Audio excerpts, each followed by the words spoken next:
I'm Lena, been in sales longer than I'd care to admit. Worked my way up to the big leagues, head of sales at this place everyone's heard of, but nobody really knows what they do. Life was all about the hustle, making those numbers dance. Then, this MLM gig landed in my lap. Sounded like a load of bull at first, but I gave it a shot. Turns out, I was pretty darn good at it. Made a killing, but you wouldn't know it looking at my place or my car. Modesty's my middle name, I guess. One mundane Tuesday, doing laundry in the basement of my building, that's when I ran into Alex. Guy looked lost, holding a pink, frilly dress in one hand and a detergent bottle in the other. Picture this, a big, burly dude, probably in his early 40s, looking like he's about to enter a war zone with a washing machine. "Hey, you got a minute?" he asked, scratching his head. "Which one of these will get grass stains out?" My daughter's a bit of a tomboy, keeps sliding into home base in her Sunday best. I couldn't help but laugh. "That one," I pointed at the non-toxic, organic stuff. "Works wonders and won't turn her into a mutant." He chuckled, his eyes lighting up. "Thanks. I'm Alex, by the way." Alex and the mutant making stains. "Lena," I said, offering a handshake. "First time handling the laundry?" I teased. He sighed, a mix of exhaustion and amusement. "Feels like it. My daughter, Mia, she's 8. Full of life and stubborn as a mule. I'm a surgeon, so I can reattach a limb, no sweat. But this?" He waved at the machines like they were alien technology. Might as well be rocket science. Our chat was cut short when his phone buzzed, a reminder of some dad duty, no doubt. But he paused, looking back at me. "Listen, Lena, would you? I mean, could I maybe get your number? For laundry advice. Strictly professional, of course." "Sure," I said, scribbling my number on a piece of paper. "But only if you promise to share your secret on reattaching limbs. Never know when that could come in handy." He laughed, pocketing the number. "Deal. Thanks, Lena. Really. That should have been it, a one-off laundry room meet, cute. But life's funny like that. Next thing I know, we're bumping into each other at the grocery store, then grabbing coffee, and then dinner. Alex was different, a genuine guy who cared deeply about Mia. Watching him be a dad was something else. Made my heart do somersaults, which was new for me. Our dates weren't fancy, far from it. We'd find ourselves arguing over the best pizza topping or which movie to watch. It was real. One night, over burnt popcorn and a movie neither of us was watching, he looked at me, really looked at me, and said, "Lena, I don't know what this is or where it's going, but I'm in if you are." "Yeah," I replied, my voice softer than I intended. "I'm in, too." Things moved fast after that. Before I knew it, he was on one knee in that same laundry room where we first met, holding out a ring that was probably too expensive for a place that smelled like fabric softener and old socks. It was perfect. "I know this place isn't much," he started, his voice steady, but his hands shaking just a bit. "But it's where I found the most amazing woman. Lena, will you marry me?" I didn't even let him finish. Yes, 1,000 times yes. Looking back, it was like a dream. A simple, unexpected meeting that changed everything. Who knew laundry day could turn your life upside down? Before tying the knot, I made a big move into Alex's place, where he lived with his 8-year-old whirlwind, Mia. My own apartments? Rented them out, a little detail Alex wasn't privy to. It was a practical move, keeping my investments working while I dived into this new domestic bliss. So, there we were one night, kitchen chaos from a stab at homemade pizza, when Alex dropped the P word. "Lena, we gotta chat. 'Bout something serious," he said, scraping a burnt crust off the pan. One evening, over a hastily thrown together dinner of spaghetti and meatballs, Alex brought up the subject I never thought would come into our little bubble of happiness. "So, Lena," he started, twirling spaghetti around his fork like he was gearing up for something big. "I've been thinking, about us, about the future." I nodded, my stomach nodding. "Yeah, me too." He took a deep breath, setting his fork down. I think we should talk about getting a prenup. I choked on my meatball. A prenup? I managed to cough out. Yeah, he said, rushing to pour me a glass of water. Hear me out, okay? It's not that I don't trust you or anything. It's just practical, you know? With Mia and everything, I gotta think about her future too. I took a sip of water, trying to collect my thoughts. Alex, I get it. It's just, I never saw us as that couple, you know? The ones who plan their divorce before they're even married. He reached across the table, taking my hand. Lena, it's not like that. It's just a safety net, for both of us. You're killing it with your business, and I've got my practice. It's about protecting what we've both worked so hard for. I could see the logic in his words, but it stung. And what about us? What are we working towards? Doesn't this feel like we're betting against us making it? Alex squeezed my hand tighter. Hey, no way. I'm all in, Lena. This is just paperwork, a formality. I'm betting everything on us. But let's be smart, too. For Mia, for any future kids we might have. The way he included potential future kids in his argument, it softened me. Okay, let's do this smart then. But no cold lawyers. We make this agreement about us, our family. He smiled, that grin that always made me melt. Deal. We'll make it the most romantic prenup ever. How's that? Romantic prenup. I laughed. Now, there's something you don't hear every day. The next few weeks were a blur of meetings with lawyers and notaries, making sure our prenup was ironclad yet fair. Alex was right, it was practical, especially considering our unique financial situations. Still, it wasn't the most romantic lead-up to a wedding. But we made it work, sneaking in dates between meetings, laughing over the absurdity of discussing asset division over dinner. Finally, with the prenup signed and safely filed away, we could focus on the wedding. It was a small affair, just close friends and family. Mia was the flower girl, of course, stealing the show. The day was perfect, filled with laughter, tears, and a sense of unity. As we danced our first dance, Alex whispered in my ear, "See, we're making it. The prenup's just a piece of paper. This," he gestured around the room, "is real life." I smiled, resting my head on his shoulder. Yeah, this is us. For better or worse. But even in that perfect moment, I couldn't shake off a tiny voice in the back of my head. Was the prenup a sign of things to come, a crack in our foundation? Or was it just us being adults, facing reality head-on? Over time, our home life was a bit off-kilter. Alex threw himself into work, leaving me to juggle running the house, helping Mia with her homework, and squeezing in my own work from a makeshift office in the corner of our bedroom. Early on, I floated the idea to Alex about him starting his own practice. I could see the potential, it made sense with my knack for business and his medical expertise. Alex, have you ever thought about opening your own clinic? You'd be great, and we could manage it together, I suggested one evening, trying to keep the conversation light yet serious. He barely looked up from his plate, his fork pausing midair. Lena, drop it. I'm a surgeon, not some entrepreneur.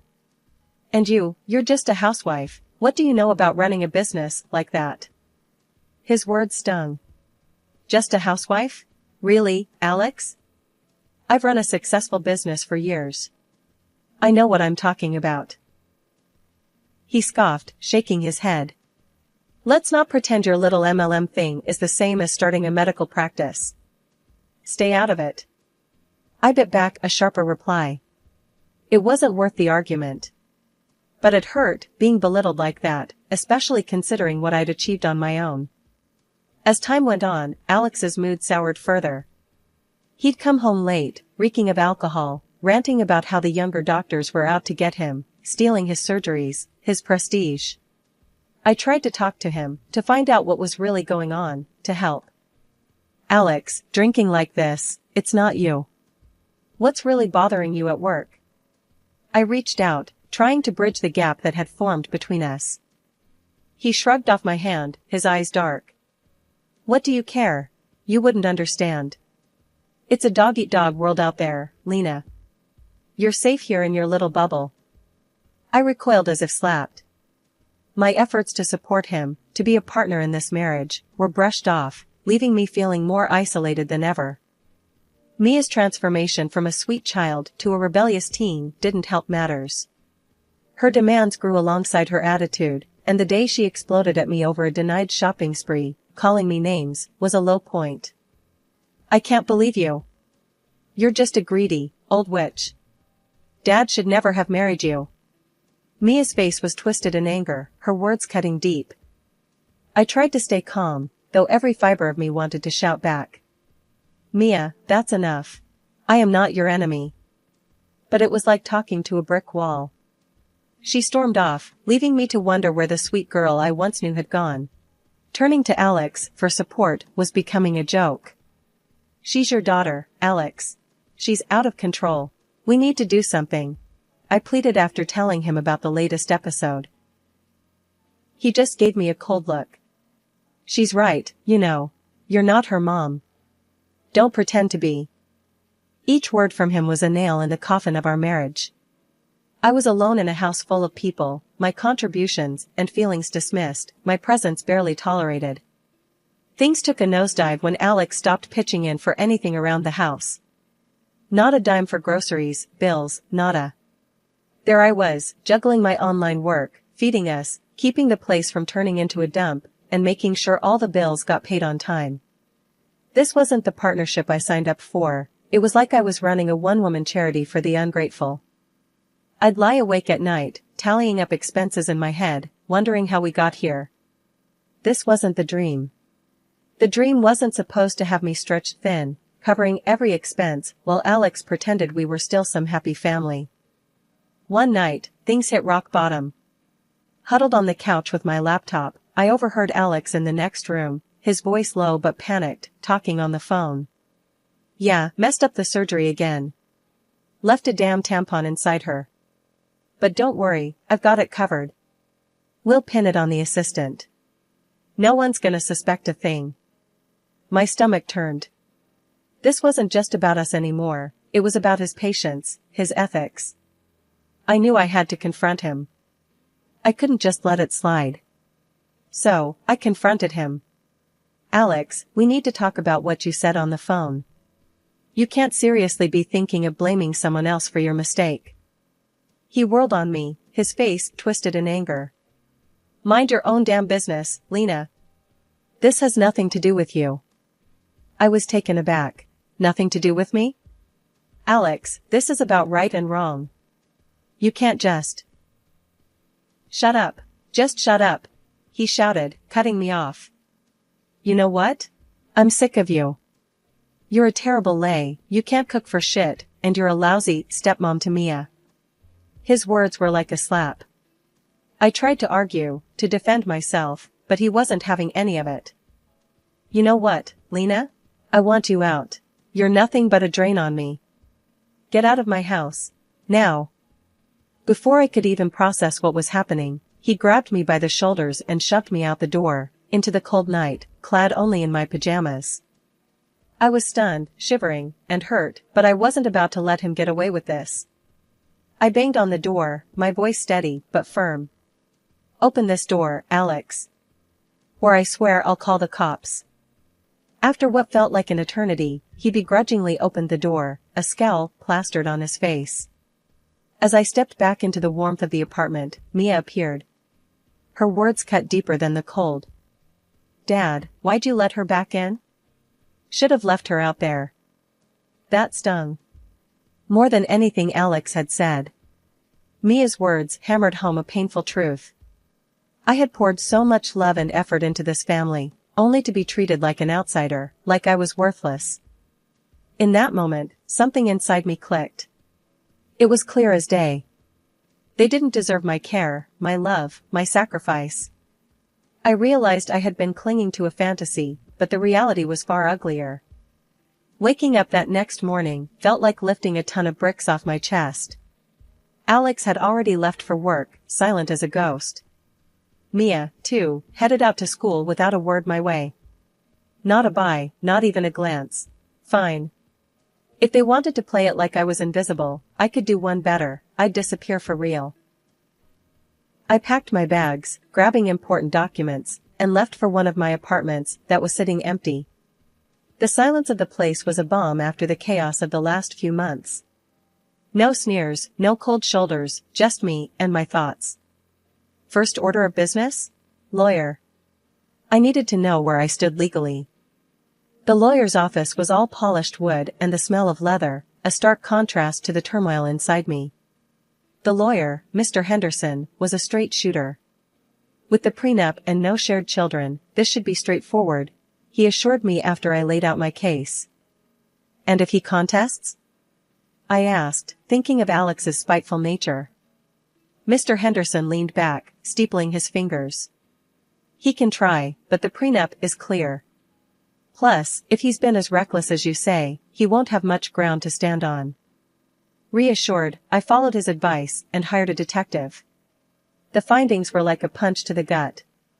Alex's affair with one of his nurses wasn't just a fling, it had been going on for years.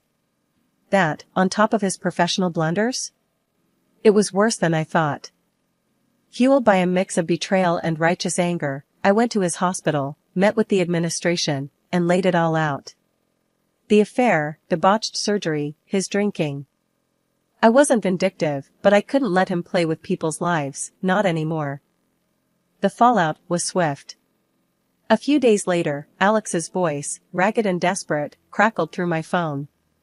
You've ruined me, Lena. Because of you, I've lost my license, my job. Mia and I have nothing now. His words tried to find the guilt in me, but I was fresh out. You did this to yourself, Alex. You chose your actions. I'm just cleaning up the mess. After everything I'd been through, I knew it was time to turn the page. My company was my lifeline, not just financially, but emotionally too. It represented the independence and strength I had clawed back from the brink of my failed marriage. So, I decided to inject new life into it, to expand and reach heights that Alex had always scoffed at.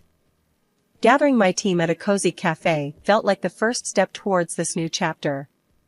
The place was buzzing with energy, a mix of coffee aromas and the soft murmur of conversations setting the perfect backdrop. Okay, team, I began, the team's eager faces in front of me. We'd been through the ringer, but it's made us stronger. It's time to scale up, push our boundaries. I know we can hit targets we've only dreamed of before. The meeting turned into a brainstorming session, ideas flying like sparks, igniting possibilities I hadn't even considered. We left the cafe buzzing with plans and a sense of unity that had been missing for too long. Riding this wave of positivity, I agreed to an interview with a local TV channel. They were interested in the story of a woman who had turned personal adversity into professional success. The day of the interview, I felt a mix of nerves and excitement. This was more than just publicity, it was my story, my truth. Then came the opportunity to tell my story on a local TV channel. The interviewer was keen to highlight the success of my MLM company, pointing out the million turnover like it was a badge of honor. And in a way, it was. The interviewer, a sharp, insightful woman named Marla, didn't waste time on pleasantries. Lena, your company has seen remarkable growth, even through your personal challenges. What drives you? Sitting across from her, the camera suddenly didn't seem so intimidating. It's the belief in what we do. And, personally, proving to myself and everyone who doubted me that I can rise above challenges. Success is the best revenge. The interview aired a few days later. The response was overwhelming, messages of support flooding in, not just for the business, but for me. It was vindicating, a testament to my journey. Then, Alex called. His voice was smoother than I remembered, dripping with a sweetness that didn't reach his eyes. Lena, I saw your interview. Impressive. About the divorce, let's rethink this. We can start over. I couldn't help but laugh, a genuine release of all the pent-up ridicule. Start over? After you realized I'm doing well? Alex, you're predictable. He tried to charm his way through. Come on, Lena. We were good together. Let's give it another shot. I cut him off, my voice firm. The divorce is happening, Alex. My lawyer will be in touch about the financial compensation for your adventures.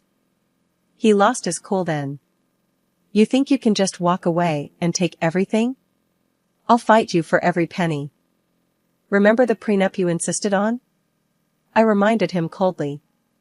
You won't get a dime of my earnings. You're the one who wanted this arrangement. The line went silent, his defeat almost palpable. Hanging up, I felt a rush of liberation. This was more than just a legal victory, it was reclaiming my dignity, my independence. A week after all the drama settled, I found Mia, my stepdaughter, waiting outside my apartment. It was a surprise, seeing her there, dressed down in a way that I'd always suggested was more appropriate, but she'd never taken to heart before. It felt like a calculated move, designed to tug at my heartstrings, or open my wallet, or maybe both. Can we talk? She asked, her voice softer than I remembered. All right, come in, I said, stepping aside to let her enter. This was the first time she'd ever been to my place, and her eyes darted around, taking in the modest furnishings and the neatness I maintained. She hesitated before starting. I want to live with you. I can't stand being with Dad anymore. I looked at her, really looked at her, and all I could see were dollar signs in her eyes. It was clear this wasn't about finding a nurturing home, it was about securing a more comfortable one. Mia, you know that's not possible, I said firmly. I can see what you're trying to do, and it's not going to work. She broke down then, tears and promises pouring out. I'll change. I'll do anything you ask. Just please, don't make me go back there. It was hard, watching her crumble like that, but I knew it was all part of her act. Mia, my decision is final. I can't help you. Guiding her to the door, I could feel her desperation, but it didn't sway me. Her tears didn't seem real anymore, not after everything. After she left, the divorce proceedings moved quickly. Alex's infidelity, now out in the open, made things simpler on my end.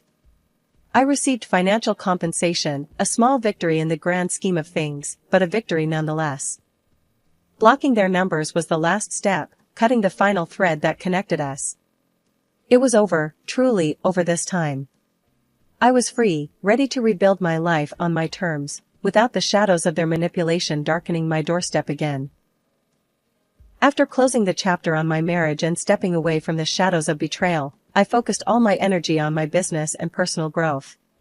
My company was not just surviving, it was thriving, expanding in ways I hadn't dared to dream before. One day, as I was reviewing sales reports, Jen, my faithful companion and assistant, walked into my office, her face alight with excitement. You won't believe the numbers this quarter, Lena. We've outdone ourselves. I smiled, leaning back in my chair. Hit me with the good news. We've doubled our sales, and the new marketing strategy? It's a goldmine. People love the authenticity we're bringing to the table, Jen announced, practically bouncing on the spot. I couldn't help but laugh, the sound bright and genuine. That's incredible, Jen. It's all thanks to the hard work and dedication of this team. We've built something amazing here. As Jen left my office, full of plans and preparations, I took a moment to soak it all in. The silence of the room was a stark contrast to the chaos of my past, a testament to how far I'd come. I had not only rebuilt my life, but elevated it, creating success and stability out of the ruins left behind by Alex and Mia. My phone rang, breaking the silence. It was a call from a community organization asking if I would be interested in mentoring young women starting their own businesses. The opportunity to give back, to help others navigate the treacherous waters of entrepreneurship and personal growth, felt like the perfect next step. I'd be honored, I told them, my voice steady and sure. There's nothing I'd like more than to help others find their path, just as I found mine. Hanging up, I felt a profound sense of contentment. My journey had come full circle, from struggling to stand on my own 2 feet to being in a position to lift others up.